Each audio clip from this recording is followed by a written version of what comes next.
In the arts, there's this idea of the big break. That one moment where you're in the right place at the right time. When you meet the right person, land the perfect role.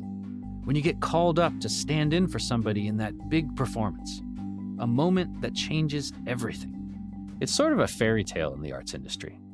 But like all fairy tales, it's at least somewhat rooted in truth. The question is, how much truth?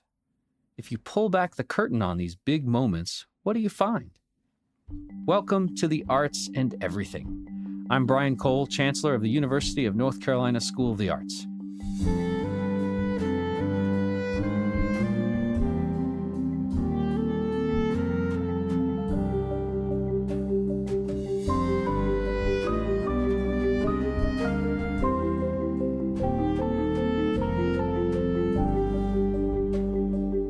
Today, we have a two-part episode looking at the arts and the big break. And we ask, are big breaks just the natural culmination of years of putting in the work? Or is there also a little luck involved? I'll be speaking with two actors and UNCSA alums whose careers you likely already know. They both have big break stories, and they both push back, in their own ways, on the myth that the big break comes to you. Here's part two.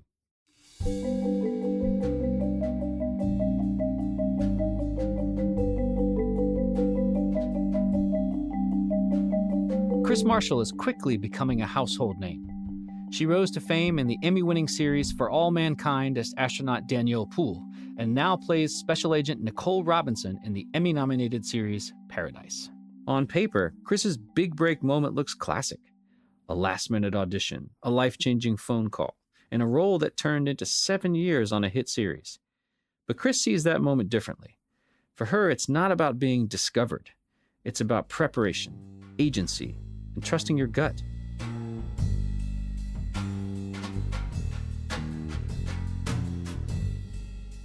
So, just to start off, if you think back over the arc of your career, is there a moment where you feel like there was this big break where things changed, because of an opportunity or because something changed? I think that there is sort of this myth that it's important for me to dispel, which is the idea that you're an actress and you're just pumping gas and you're humming a tune, and along comes Steven Spielberg, who's like, you kid, you've got it. And so I think that idea of being discovered or having a big break, I think it's very beautiful, but it's also sort of fantastical. And it takes the onus and the responsibility out of the hands of the artist and into the hands of the cosmos. So I think that two things can be true at the same time. Obviously, there has to be opportunity, there has to be chance and luck and these things that are sort of, the perfect place at the perfect time. But there's also got to be the true talent and craftsmanship and boring, uninteresting 10,000 hours that are put into it that put you in a position so that when opportunity is arriving at the precipice of preparation, then you're actually ready for that big fat moment. But that being said, to answer your question and not be obtuse, I just felt like I was very much like a journeyman actor. My IMDb credits are just like waitress 1, 8 different times. But what felt like that big fat moment for me was getting For All Mankind. I'd actually gone into our casting director's office for a totally different show about lesbians in their 20s. And as I was leaving, Junie, our casting director, stopped me and said, "Hey, do you have a second to read this thing about NASA?" And I was like, well, that's a crazy request. Just like, could you quickly do this brain surgery? So I said, yeah, sure. And at the time, there was no script for me to read. There was just 10 pages of sides. That was all a bunch of astronaut jargon. I'm like, this is completely overwhelming. But I stepped outside and took a good 10 minutes to look over the material. And this is what I mean when I talk about the boring hours logged, the hours of breaking down script, about character analysis, the things that our deans are drilling into us for 4 years straight. And so I just picked apart the things that I knew to be true about her, which was that I knew the story took place in the sort of late 1960s civil rights era. I knew that she was a Black woman heading into the NASA program, which at that time, didn't exist. I don't know what it's like to live in segregated communities, but I know what it's like to feel like an outsider. I know what it's like to feel overwhelmed, to feel like I have to impress. And so I took the bits and pieces that I could cherry pick about me and threw them in there, because there's no way that I have the time to do the things that we would do in school, of hours and days spent preparing. And, does she move like a gorilla? Does she move like a monarch? Yeah. Like there isn't room for all of that. I'm grateful for my School of the Arts experience for reminding me, like, wherever I go, there I am. I can bring Krys with me. And so I did the best I could to look over these sides in the 10 minutes that I had. And then I came back in and just did it and played with it and probably got 60% of the lines right, but just sort of played in the story. And I felt good and left. And that evening, I went to an acting class. And in LA, there's a lot of charlatans who have a lot of ideas about how acting should be done. And this time I was auditing the class and we had some fluff scene from like a Grey's Anatomy or something like that.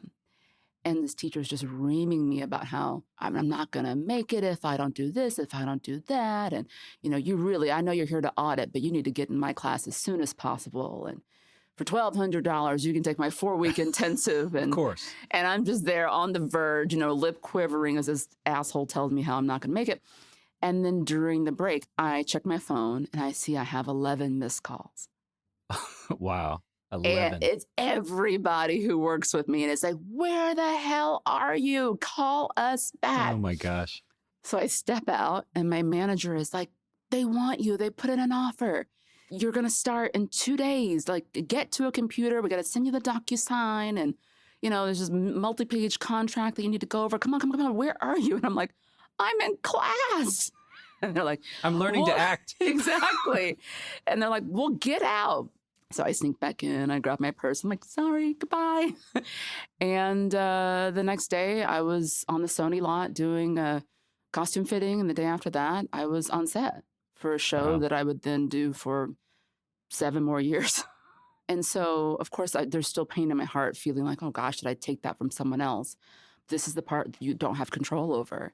And there have been many times where I have been so close and the hook was pulled out of my mouth and I felt like, oh my God, that wasn't fair. But things happen the way that they're meant to. And so I think just coming back full circle to preparation and the arduous, uninteresting parts of pulling apart material, building character, you're doing all that so that when opportunity is presented to you, and it is quick, fast, and in a hurry, that you're ready. Yeah. Yeah, I think the idea of being ready, that's everything. Yeah.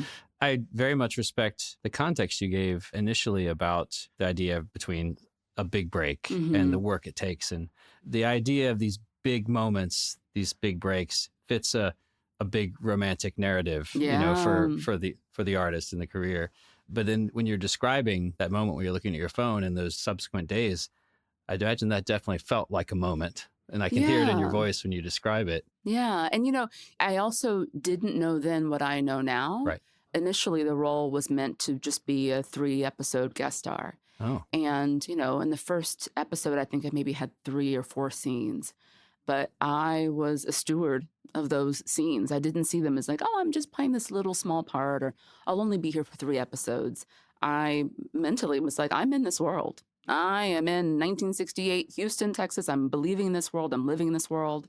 I've always been like a desperately inquisitive person. And on set, I like to sit with the ADs and ask them like, okay, so when we turn around, what is it that we're picking up this time? And I see, talking to the DP and saying, okay, I heard that you're going to swing from a 60 to an 80. Like, what exactly does that mean? Right. At that point, I'd never been on a show for a long enough time to really feel like I had a rapport with the crew where I could, feel comfortable enough to ask questions. It helped me kind of cheat code my way into feeling more at ease on set. So I didn't behave like a girl who was just there for 3 episodes. I behaved like a girl who belonged as a part of this family.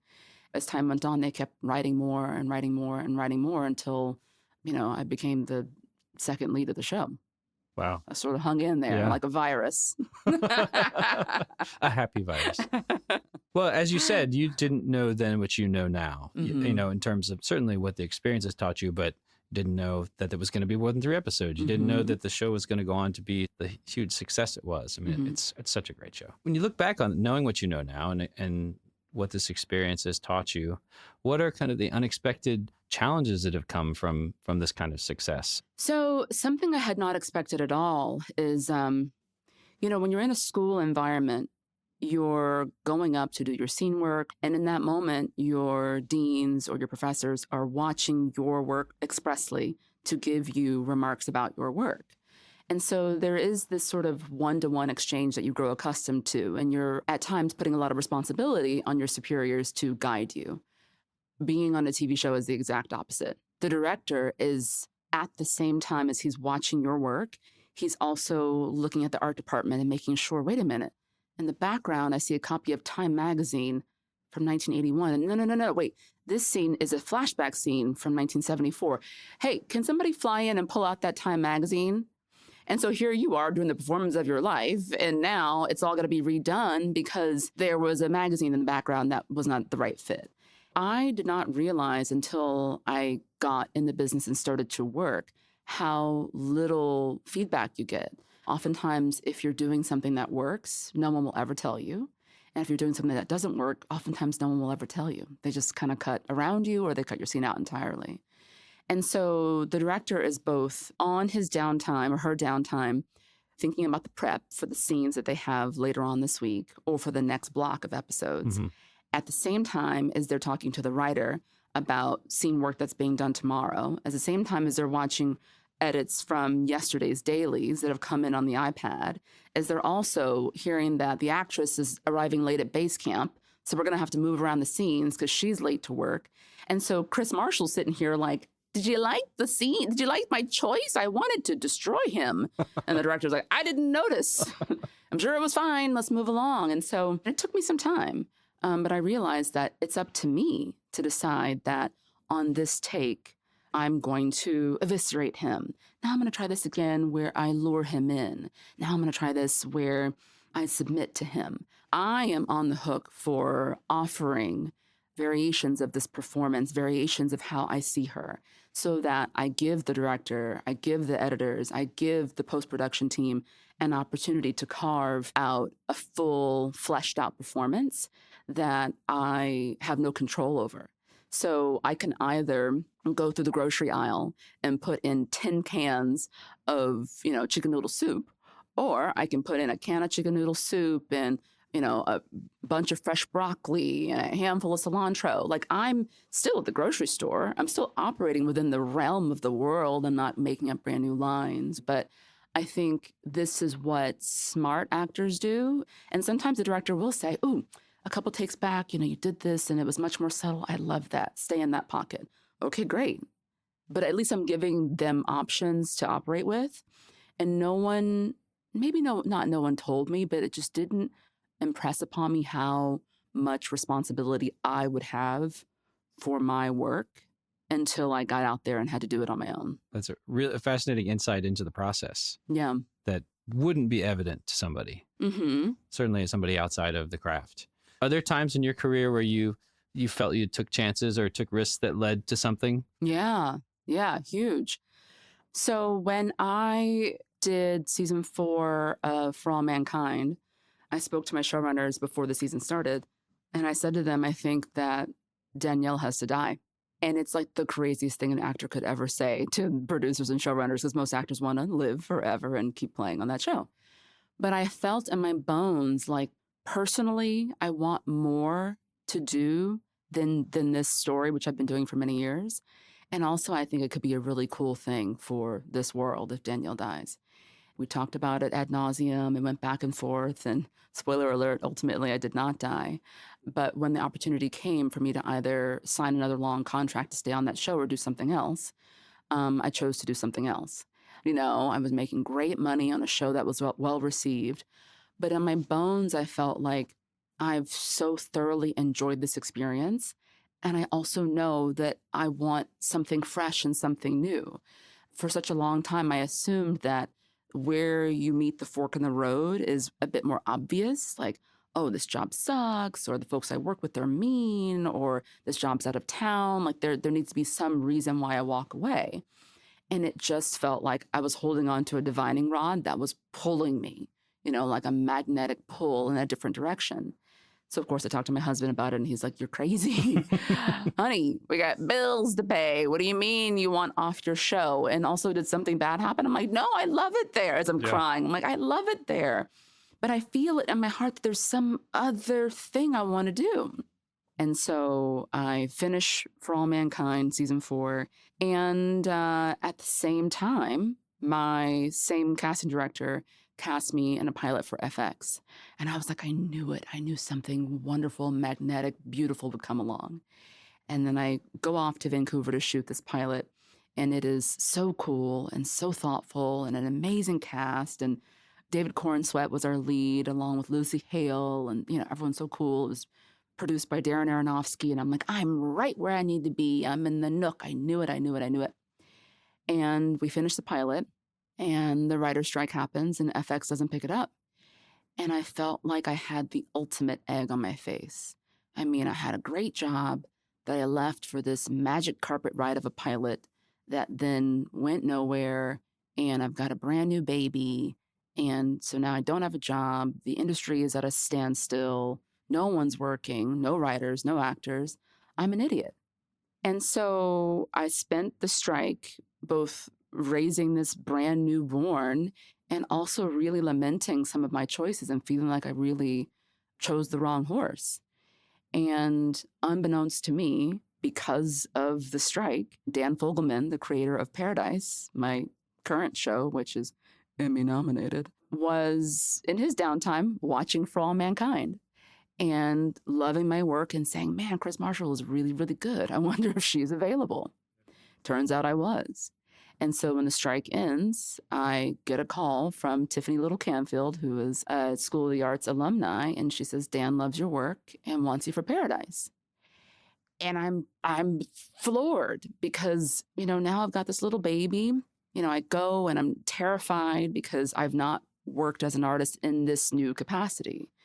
And thank God it was the most warm and inviting environment to be this sort of fledgling me all over again. This person who is like playing this sexual woman with prowess, but also this gun-toting, brains blowing out kind of, Secret Service badass. And all of this in the luxury of getting to work a few miles away from home and see my kid at night and, get paid really well to do what I love with a bunch of folks who have more Emmys than I have pairs of underwear. I look back now, and that no for All Mankind led me into a bigger no, which was that pilot not being greenlit, but led me to an ultimate yes that put me on the red carpet at the Emmys 2 weeks ago. I could not have seen that. There was no way I could have seen that. And so some of it is about, the preparation and the big fat splashy, hey, you kid, get over here and read this thing for NASA, those moments. But again, it's also about putting a single pearl on the string each time. And so because I both led with my intuition of my bones as an artist, saying, I don't know what the future holds, but I know I can believe in Krys. This is the same Krys who I was at 17, right here at South Main Street, this kid. I believe in that kid. And if it's not this, it'll be something else. And so holding on to that little pearl of, like, as the kids call it, delulu, like that little teeny delusion of like, I'm going to do it. I don't know where, I don't know how, but I'm going to do it. Led me to where I am today in a third season of a show that I couldn't love more if I tried. I think that's beautiful. That's Thanks. a beautiful narrative and story. What is the advice, if you look back to Krys when she was a student here at UNCSA, which is invariably also what advice would you give to this generation of young actors and artists that we're developing here that are going to join you out in this big, crazy world? What would that be? The advice for yourself or for them? I think that because I live in Los Angeles, there's a real sort of timbre and tone in the atmosphere that the industry is dying. AI is going to replace us. There's going to be a million Tilly Norwoods that are all little AI robots. And I'll just say to anyone who is listening to this, you're already miles ahead because you're here. These types of institutions, specifically School of the Arts, they are so rigorous. The curriculum is so thought out and so beautifully executed that these kids who are coming here are light years ahead.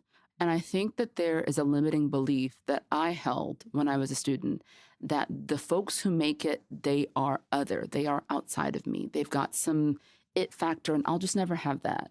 And this limiting belief that, that I would never make it. But then there are plenty of other actors who I've worked beside who are good, but they're not earth-shattering. And I realized that the kids who I went to school with and the other folks who put time and attention and money and years of service into whittling down their artistry to something that's a fine point, these kids are ready. And a lot of what ends up being the limitation and the obstacle is the belief that they're not.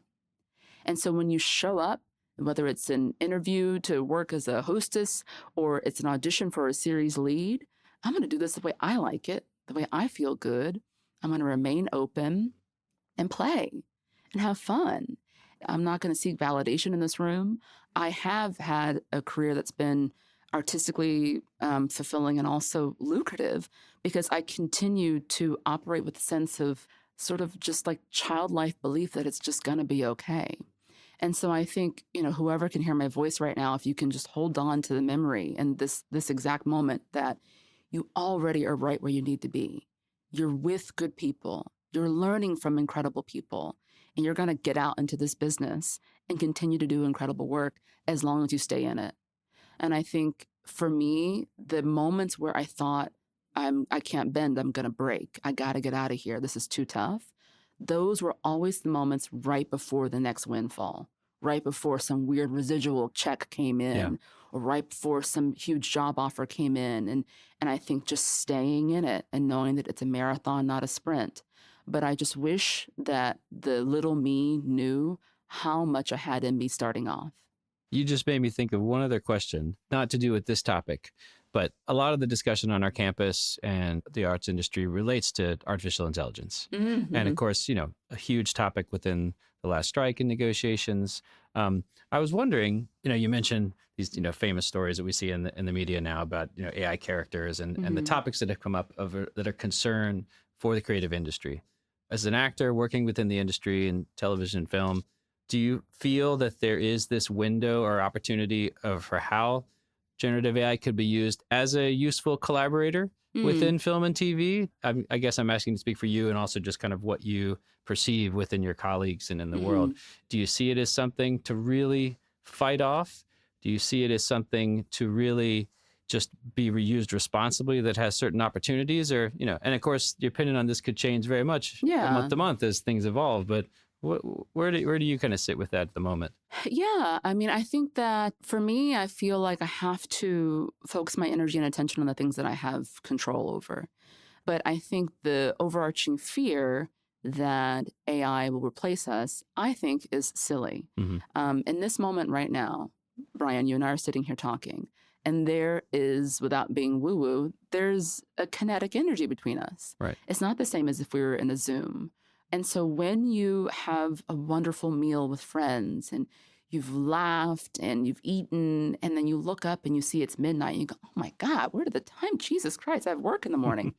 That experience of losing yourself in this moment, it's alive, it sparkles, it's got static energy and feels like your fingertips are dazzling.